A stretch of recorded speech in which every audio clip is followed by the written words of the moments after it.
క్రమశిక్షణ గలవాడు మరియు ఒక ముఖ్యమైన నియమం కలవాడు.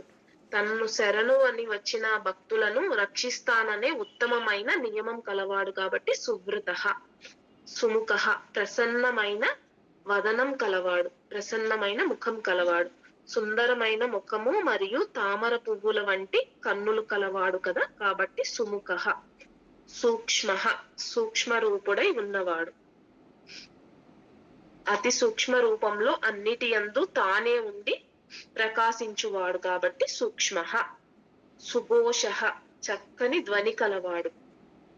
సుఖదః సత్పురుషులకు సైతం సుఖాన్ని ప్రసాదించువాడు. సుహృత్ ప్రతిఫలాపేక్ష లేకుండా ప్రాణికోటి మొత్తానికి ఎంతో ఉపకారము లేదా సహాయం చేయువాడు. సుహృత్. మనోహరః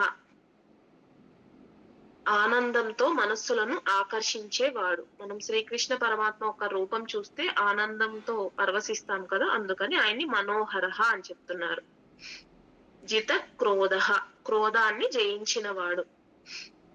కేవలం ధర్మరక్షణ కోసం మాత్రమే రాక్షసుల్ని వధించాడు తప్పితే స్వామికి వారి మీద ఎటువంటి కోపం లేదు. జిత క్రోధః క్రోధాన్ని జయించినవాడు.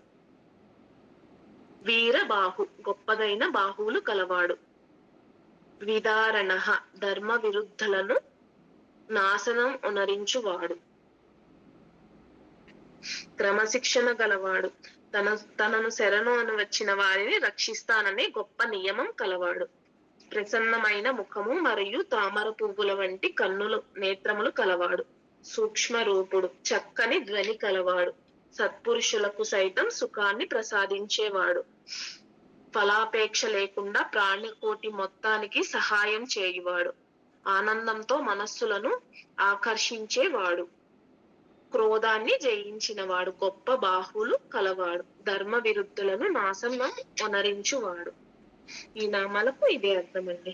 50th చదువుతున్నాను చూడండి.